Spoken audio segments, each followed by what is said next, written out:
రాజకీయాలలో అనూహ్య పరిణామాలు అయితే చోటు చేసుకుంటున్నాయి. అందులో ఏంటంటే బీఆర్ఎస్ మాజీ మంత్రి ప్రస్తుత ఎమ్మెల్యే కాంగ్రెస్లో చేరిపోతారని చెప్పేసి మనకైతే వార్తలు వస్తున్నాయి. మరి ఇందులో ఎంతవరకు వాస్తవం ఉందనేది మనకి చెప్పడానికి మనతో పాటు ఉన్నారు ప్రముఖ సీనియర్ జర్నలిస్ట్ డివిఎస్ గారు. నమస్కారం సార్. నమస్తే అమ్మా.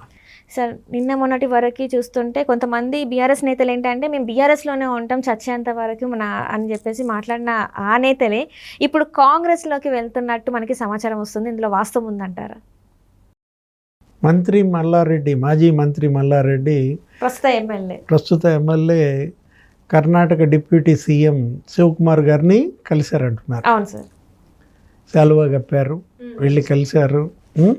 ఏంటి, నన్ను కాపాడాల్సింది మీరే అని, అన్యదా శరణం నాస్తి. వారం రోజుల క్రితం మల్లారెడ్డి కాలేజీ ఎంక్రోచ్మెంట్స్ కూలగొట్టారు దుండిగల్ ఆ ఏరియాలో. అంటే అక్రమ భవనాలు కదా, మరి ఆక్రమణలు ఎక్కువ. మల్లారెడ్డి ఆయన విద్యా పరంగా, ఇన్స్టిట్యూట్స్ పరంగా నీకు ఎడ్యుకేషను నాణ్యానికి ఒకవైపు, మరోవైపు ఆ భవనాలు, ఆ తర్వాత అక్కడ భూములు, అవన్నీ కబ్జాలు, కేసులు, ఇది నాణ్యానికి రెండో పార్శ్వం. మనం రెండుగా చూడాలి. ఏది మల్లారెడ్డిలో ఆయన ఎంత ఎదిగాడో అన్ని తప్పులు చేసినట్టుగా మనం చూసాం. ఇప్పుడు దుండిగల్లో ఇప్పుడు కూలగొట్టిన భవనాలు ఇదే కాదు, ప్రతి చోట కూడా అక్కడ భూముల ఆక్రమణలు, అక్కడ ఉన్నటువంటి రైతుల భూములు కబ్జాలు చేయటం, వాళ్ళు కేసులు పెట్టడం, అనేక పోలీస్ స్టేషన్లలో ఈయన పైన కేసులు, సివిల్ ఇవన్నీ కూడా ఉన్నాయి. ఇలాంటి పరిస్థితుల్లో మొత్తానికి ఎట్లా కొట్లా అధికారాన్ని అడ్డం పెట్టుకుని 10 ఏళ్లుగా కేసీఆర్ అండతో నడిచింది మంత్రిగా. ఇదిగా ఉన్నా అంటే వీళ్ళకి రాజకీయ అధికారం ఎందుకు? ఈ అక్రమ ఆస్తులు కాపాడుకోవటం కోసం. 1000 కోట్లకు పడగలెత్తారు, బాగా సంపాదించారు, వ్యాపారాల మీద కూడబెట్టారు. ఇప్పుడు ఆ సంపదను ఎలా కాపాడుకోవాలి? అక్రమ సంపద, అవినీతి సంపద, దీన్ని కాపాడుకోవాలంటే ఒక పోస్ట్ ఉండాలి, ఒక అధికారం ఉండాలి. దానికే ఈ ఎమ్మెల్యే గిరి, ఈ ఎంపీ గిరి. మంత్రి అయితే ఇవన్నీ కూడా ఇంకా నీకు ఇది చేసేసుకోవచ్చు, ఛానలైజ్ చేసుకోవచ్చు, ఇంకా ఎక్కువ సంపాదించవచ్చు.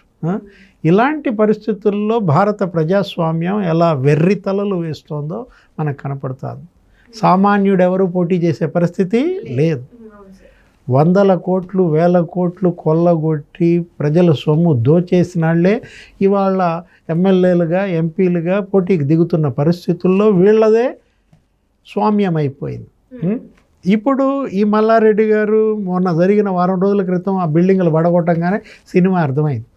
గతంలో ఇదే మల్లారెడ్డి రేవంత్ రెడ్డిని అనకూడని మాటలు అన్నాడు ఎలక్షన్ ముందు. అవును సార్, మనం చాలా అనేక టీవీ ఛానల్స్లో మనం చూసాం. నోరు అంటే అదుపు లేకుండా వచ్చేది మేమే ఇంకా అని చెప్పేసి చాలా అనడం జరిగింది. అసలు బూతులు తిట్టాడు, రారా అన్నాడు, అదన్నాడు, తేల్చుకుందాం అన్నాడు, నీ మీద నేనే పోటీ చేస్తానన్నాడు, తొడగొట్టాడు కదా. అంటే ఏంటి, కళ్ళు నెత్తికెక్కాయి. అప్పుడేంటి, కేసీఆర్ అధికారం, మాజీ మంత్రి. ఇప్పుడు తిరగబడింది బొమ్మ.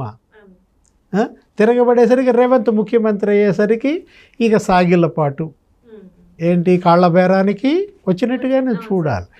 ఇప్పుడు ఇవాళ మల్లారెడ్డి కాంగ్రెస్లో చేరడా అది వేరే విషయం. ఇప్పుడు మొన్న కూడా మీరు చూశారు కదా, వాళ్ళ అబ్బాయిని ఏదో ఎంపీ క్యాండిడేట్గా ప్రకటించారు. ఎవరు, చేవేళ్ళ. అట్లాంటిది మరి మళ్ళా కదిలిచ్చేసరికి ఏమైంది, ఈ లోపు జరిగింది. దుండిగల్లో కూలగొట్టేసరికి సారీ అని చెప్పేసినట్టున్నారు. మేము పోటీకి దిగే పరిస్థితి లేదు. కానీ పోటీ అంటే ఎవరిని నిల్చోబెట్టినా కూడా అక్కడ మేము వాళ్ళకి మద్దతు పలుకుతామని చెప్పేసి చెప్పారు కదా. అదేదో పైకి బిల్డప్. ఒకవేళ మద్దతు పలికే వాళ్ళైతే శివకుమార్ని కలుస్తాడా? అంటే ఇప్పుడు పార్టీ నుంచి వెళ్ళి బయటకు వచ్చేస్తున్నట్టేనా సార్? మరి శివకుమార్ని కలిశాడంటే అర్థం అదే కదా. డీకే శివకుమార్ని మల్లారెడ్డి కలిశాడు అనేది వాళ్ళ తెలంగాణలో హాట్ టాపిక్. ఏంటి, ఇప్పటికే వరుసగా క్యూ కట్టారు కదా బీఆర్ఎస్ ఎంపీలు. వరుస పెట్టి ఏమవుతోంది, కాంగ్రెస్ పార్టీలో చేరుతున్నారు. ఆయన ఎవరో నేత వెంకటేష్, ఢిల్లీలో వేణుగోపాల్ రేవంత్ రెడ్డి సమక్షంలో కాంగ్రెస్ కండువా కప్పుకున్నాడు. అతనితో బిగినైంది బోణి. ఏమైనా మామూలుగా రేవంత్ రెడ్డి ఏమనుకున్నాడు, పార్లమెంట్ ఎన్నికలైన తర్వాత చూద్దాం అనుకున్నాడు. ఇప్పుడు గతంలో కేసీఆర్ బీఆర్ఎస్ ఏమైంది, అటు కాంగ్రెస్లో ఉన్నాళ్ళని ఎత్తుకుపోయారు, ఇటు తెలుగుదేశంలో ఉన్నాళ్ళని ఎత్తుకుపోయారు. 42 మంది ఎమ్మెల్యేలను లాగేసుకున్నాడు. ఏది ఆ 10 ఏళ్లలో 2014లో కావచ్చు, 2019లో కావచ్చు. అంటే దాంతో ఎదిగిన బీఆర్ఎస్ ఇప్పుడు ఏమైపోయింది, పవర్ పోయింది. పవర్ పోయేసరికి ఈ బలమంతా బలం కాదు, ఇది వాపు అని తేలిపోయింది. ఇప్పుడు అంతా వరుస పెట్టి ఎటు పోతున్నారు, సగం మంది కాంగ్రెస్లో పోతున్నారు, మిగతా సగం బీజేపీలోకి పోతున్నారు. ఇప్పుడు 2 ఎంపీలు బీజేపీలో చేరిపోయారు. పి రాములు, ఆయన సీతారాం నాయక్ మనం చూసాం. 2 మాజీ ఎంపీలు వాళ్ళు చేరిపోతున్నారు. బీబీ పాటిల్, వీళ్ళందరూ కూడా, నగేష్. అంటే నీకు ఏమైపోయింది, వాళ్ళ బీఆర్ఎస్ నిలువున చీలిపోతుంది. అధికారం లేకపోయేసరికి చూసావా ప్రాంతీయ పార్టీల మనుగడ ఎంత కష్టమైపోయిందో. అంటే ఇదంతా కేసీఆర్ గారి స్వయంకృత అపరాధం అనుకోవచ్చా సార్? ఎందుకంటే కన్ను మిన్ను గాన రాకుండా ఏది అటు అధికారం, ఇటు డబ్బు, ఈ అవినీతి సంపాదన ఇదంతా చూసుకుని ఏమైపోయింది, మోడీని బోడీ అన్నాడు. అసలు ఏ మాట పడితే ఆ మాట, ఆంధ్రోళ్ళని లంకలో రాక్షసులు ఉంటారు, వీళ్ళు రాక్షసులే అన్నారు. ఆంధ్ర బిర్యానీ పేడ బిర్యానీ అన్నాడు. ఎన్ని మాటలు మాట్లాడారు. అలాంటి కేసీఆర్ నిన్నేమంటున్నాడు, నేను ఎప్పుడన్నా ఇలాంటి భాష మాట్లాడానా? మరి రేవంత్ రెడ్డి భాష చూడండి ఎట్లా పిచ్చి తిట్లు తిడుతున్నాడో. ఏంటి రేవంత్ రెడ్డి భాష గురించి కేసీఆర్ మరి క్వశ్చన్ చేస్తున్నాడంటేనే ముక్కున ఏలేసుకునే పరిస్థితి. అంటే ఇంతకుముందు మనం గతంలో చూసుకున్నట్టయితే కేసీఆర్ గారు ఏ సభలో మాట్లాడినా కూడా ఇది మా తెలంగాణ భాష, మా ప్రాంతీయ భాష, మేము ఇట్లనే మాట్లాడతామని చెప్పిన మనిషి ఈరోజు రేవంత్ రెడ్డి గారు మాట్లాడితే ఎందుకు మరి అది తీసుకోలేకపోతున్నారు? మరి అది మాత్రం తెలంగాణ భాష కదా. అంతే కదా. రేవంత్ రెడ్డి కూడా అంటాడు కదా, ఇది మా తెలంగాణ భాషే కదా. అంటే తెలంగాణ భాషలో తెలంగాణ వాడు కేసీఆర్కి సమాధానం చెప్పేసరికి బుర్ర తిరిగిందా? ఇప్పుడు ఏది అసలు ఈ భాష ఏంటి, ఇట్లాంటి భాష ముఖ్యమంత్రి స్థాయిని దిగజారుస్తున్నాడు రేవంత్ రెడ్డి అంటే, ఇంతకుముందు ముఖ్యమంత్రి చేసిన పని ఏంటి? ఇది ప్రజలు ప్రశ్నిస్తున్న పరిస్థితుల్లో కేసీఆర్ ఇవాళ తన పార్టీని కాపాడుకోవటం కోసం నానా పాటలు పడుతున్న పరిస్థితి అన్నమాట. నిన్న చూసావు నువ్వు వరంగల్లో? అవును సార్. ఆయన ఎవరు, రమేష్, ఆయన కూడా బీజేపీ పార్టీలో అతను బీజేపీలో చేరుతున్నానో ఏదో అనేసరికి ఎర్రబల్లి వీళ్ళందరూ కూడా అక్కడ వాలి అతన్ని బలవంతంగా అక్కడి నుంచి ఎత్తుకుని ఇక్కడ తీసుకొచ్చి కేసీఆర్కి కలిపి చూసాం. ఇవాళ ఎక్కడ ఉన్నాడు రమేష్? మళ్ళీ ఢిల్లీలో ఉన్నాడు. అంటే బీజేపీలో చేరుతున్నాడు. అంటే మనం అనుకున్నదే, బీఆర్ఎస్ ఒక మంచి చక్కటి అందమైన కేక్, బాగా టేస్టీ కేక్గా ఉంది. 10 ఏళ్ళ అధికారంలో బాగా రుచిగా తయారు చేశాడు.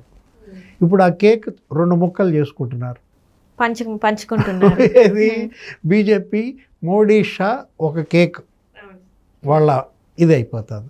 మిగతా సగం కేక్ కాంగ్రెస్ వాళ్ళు తీసుకు, రేవంత్ రెడ్డి పలహారం, ఇంకా బీఆర్ఎస్ ఖాళీ. ఇవాళ బీఆర్ఎస్ నాయకుల్ని కాపాడుకోవటం కోసం ఎంత పాటలు పడుతున్నాడనే దానికి నిన్నటి ఆ రమేష్ ఉదంతమే అర్థం పట్టిందన్నమాట. ఇప్పుడు అభ్యర్థులు దొరకని పరిస్థితి. పార్లమెంటుకి మనం ఎవరిని అభ్యర్థులకు పెట్టాలన్నా అందరూ జంపే. ఇప్పుడు మల్లారెడ్డి ఉన్నాడు, వాళ్ళ అబ్బాయిని పోటీ చేయమంటే ఇప్పుడు మల్లారెడ్డి అక్కడ ప్రత్యక్షమయ్యాడు, శివకుమార్ దగ్గర ప్రత్యక్షమయ్యాడు. మొత్తం ఎంపీలంతా కూడా నీకు అటు వెళ్ళిపోతున్నారు. బీజేపీ వైపు వెళ్ళేవాళ్ళు బీజేపీ వైపు వెళ్తున్నారు, కాంగ్రెస్ వైపు వెళ్ళేవాళ్ళు. రంజిత్ రెడ్డి మరి ఆ పార్లమెంట్ రివ్యూ పెడితే అసలు ఆయన రాలేదంట. సేమ్ ఎపిసోడ్ ఇక్కడ గురువుకి ఎలా అయిందో అక్కడ శిష్యుడి పరిస్థితి అదే. ఆంధ్రలో కూడా అదే పరిస్థితి. జగన్మోహన్ రెడ్డి ఎంపీలు ఎవరో దొరక్క అతను విలవిల్లాడిపోతున్నాడు. అతను ఎవరికి అభ్యర్థిత్వం ప్రకటిస్తే వాళ్ళు జంప్. శ్రీకృష్ణదేవరాయల్ని నరసరావుపేట నుంచి గుంటూరులో కంటే చేయంటే తెలుగుదేశం వెళ్ళిపోయాడు. ఆదిమూలంని నువ్వు ఎమ్మెల్యేగా వద్దు ఎంపీగా పోటీ చేయంటే లోకేష్ బాబు దగ్గరికి వెళ్ళిపోయాడు. వల్లభనేని బాలశౌరి జనసేనలో కలిసిపోయాడు, వేమిరెడ్డి ప్రభాకర్ రెడ్డి తెలుగుదేశంలో చేరిపోయాడు. అంటే గురు శిష్యులిద్దరి పరిస్థితి గిలగిలే. Right sir, right. Thank you so much sir. నమస్తే.